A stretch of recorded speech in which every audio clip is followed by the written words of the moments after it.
Hello guys, bersama saya lagi dalam Alright Nopo Channel. So sekarang ini kita berada di luar kawasan ya. Kita berkemping di pergunungan Gunung Kinabalu. Jadi sahabat semua, apa yang saya kongsikan berkaitan dengan satu isu yang menarik ya, berkaitan dengan satu demo anti kepada pemimpin kita, Datuk Seri Anwar Ibrahim. Dan akhirnya pemimpin pejuang ini disiasat kerana dikatakan menghina dan juga menghasut untuk membenci dan juga untuk menyemai ya kebencian kepada Perdana Menteri kita, Datuk Seri Anwar Ibrahim. Jadi Ketua Penerangan Pejuang Rafiq Rashid Ali mendakwa dia sekali lagi disiasat atas tuduhan hasutan, menuduh adanya tekanan dari luar ke atas pihak berkuasa untuk bertindak terhadap pengkritik kerajaan. Itu antara kenyataan ya daripada Rafiq ini. Rafiq yang juga seorang peguam berkata, dia telah dihubungi oleh unit siasatan jenayah Ibu Pejabat Polis Daerah IPD Dangwangi dan akan hadir untuk disoal siasat esok, iaitu 1 November pada jam 2.30 petang. Dan laporan polis telah dibuat berkenaan ucapan saya, katanya, yang dikatakan tular di media sosial. Dan ucapan tersebut dibuat kata pelupur semasa saya berada dalam Perhimpunan Gelombang Selamatkan Malaysia, Mahkamah Rakyat Hukum Anwar di Perak pada 27 Julai 2024. Tambah lagi, pihak polis menyatakan siasatan adalah di bawah Akta Hasutan 1948 dan Akta Suruhanjaya Komunikasi dan Multimedia 1999. Katanya ya kepada Rafiq ini yang akan disiasat oleh pihak polis, ya dia akan hadir di IPD Dangwangi esok pada jam 2.30 petang. Kerana pada saya pihak PDRM hanya lakukan tugas mereka, katanya. Jadi Malaysia kini menghubungi Ketua Polis Daerah Dangwangi, Sulismi Afendi Sulaiman, untuk mendapatkan maklum balas sahabat-sahabat semua.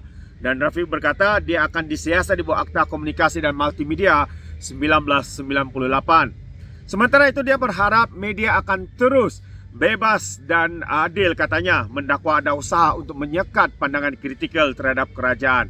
Ya, pandangan kritikal itu tidak masalah. Yang masalahnya adalah membuat hasutan, membuat fitnah yang kononnya kerajaan ini gagal, sedangkan bukan semua rakyat bersetuju dengan kenyataan mereka ini. Dan mereka sekarang ini cuba untuk membina persepsi kononnya kerajaan ini kerajaan rejim diktator. Adakah anda setuju, sahabat-sahabat semua? Dan katanya lagi, selagi mana-mana pihak melakukan apa pelanggaran nilai-nilai demokrasi, selagi itulah saya akan bersuara, tegasnya. Jadi pada bulan Julai, Rafiq disoal siasat di bawah Akta Hasutan atas ucapannya yang menggelar Perdana Menteri Anwar Ibrahim sebagai scammer atas dakwaan yang janji tidak dipenuhi. Bagaimana pula dengan Kerajaan PAS dan Bersatu Perikatan Nasional sebelum ini? Mereka pula ketika itu tidak pula bersuara mengatakan kerajaan itu memberikan janji-janji kosong ya. Apabila kita lihat ya, PAS dan Bersatu Perikatan Nasional gagal untuk menyelesaikan kemelut yang dihadapi oleh negara kita, sehingga menghimpit negara ataupun rakyat kita. Ya, ramai yang hilang pekerjaan, hilang sumber pendapatan, malah ada yang mengakhiri hidup mereka dikurung dengan adanya darurat dan sebagainya. Kenapa mereka tidak mengatakan kerajaan ini gagal, yaitu Perikatan Nasional ketika itu? Nyata bahwa ini adalah satu kenyataan berbau politik, berunsur politik yang sedang dilakukan oleh penyokong Perikatan Nasional ini. Jadi katanya lagi, pada masa itu Rafiq berkata dia disoal siasat mengenai kandungan ucapannya ya, yang disampaikan pada satu perhimpunan anti kerajaan pada Jun di luar kediaman rasmi Perdana Menteri Datuk Seri Anwar Ibrahim.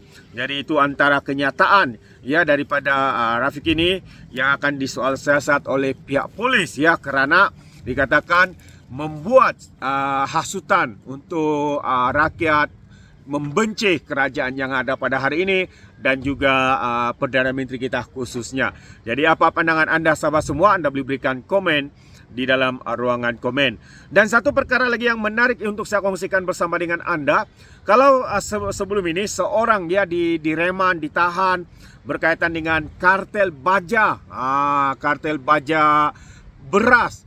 Kerana itulah beras makin naik kosnya dan sebagainya. Rupa-rupanya sahabat semua, ada pula kartel ya yang melakukan dan mengambil kesempatan daripada kesempitan ya berkaitan dengan isu ini. Jadi pihak SPRM hari ini sekali lagi mengesahkan bahawa 2 lagi individu ataupun suspek direman untuk disoal siasat. Jadi Suruhanjaya Pencegahan Rasuah Malaysia SPRM menahan reman 2 individu lain selama 5 hari bermula hari ini hingga 4 November maafkan saya, berkaitan ya dengan berkaitan siasatan berterusan terhadap kartel yang didakwa terlibat dalam pengedaran dan bekalan baja padi di bawah projek kerajaan bernilai 1.8 bilion ringgit. Ketua Pesuruhjaya SPRM Azam Baki pada satu kenyataan mengesahkan penahanan dan reman terhadap 2 suspek yang berusia antara 40-an hingga 50-an dan seorang pengurus warga tempatan dalam bahagian pemasaran sahabat semua. Warga tempatan dalam bahagian pemasaran sebuah pertubuhan berkaitan pertanian dan seorang warga asing yang mengetahui sebuah syarikat yang menerima kontrak pembelian bajah daripada pertubuhan yang sama. SPRM mendedahkan siasatan awal mendapati suspek utama telah menerima sebut harga daripada wakil syarikat tersebut ya, dan untuk mendapatkan kelulusan daripada pengerusi persatuan. Jadi menurut sumber lagi, pengurusi itu memberikan kelulusan kepada syarikat asing tersebut tanpa perbandingan kos atau penelitian oleh lembaga pengarah. Jadi kontrak pembekalan baja bernilai kira-kira 60 juta ringgit secara runding terus dibuat dalam tempoh 6 hari sahaja pada sekitar bulan Jun 2022 ketika kerajaan PAS Bersatu Perikatan Nasional ya. Sedangkan syarikat asing itu tidak pernah mendapat apa-apa kerja daripada pertubuhan tersebut sebelum ini, kata sumber. Dan kedua-dua suspek itu ditahan di Ibu Pejabat SPRM Putrajaya semalam dan selepas mereka dipanggil untuk disoal siasat dan di bawah Seksyen 16A Akta SPRM 2009 dan setakat ini katanya lagi 3 individu ditahan termasuk seorang eksekutif pemasaran syarikat yang ditawarkan projek pembelian baja padi oleh pertubuhan tersebut.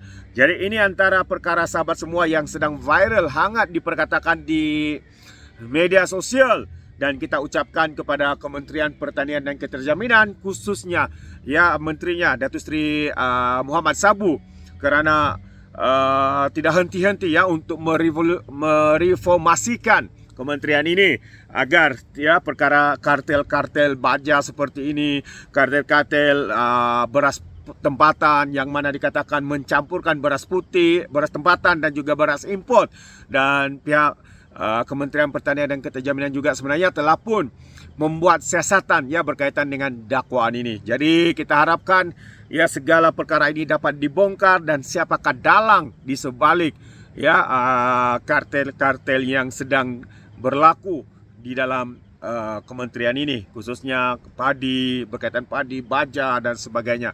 Jadi sahabat semua, apa pandangan anda?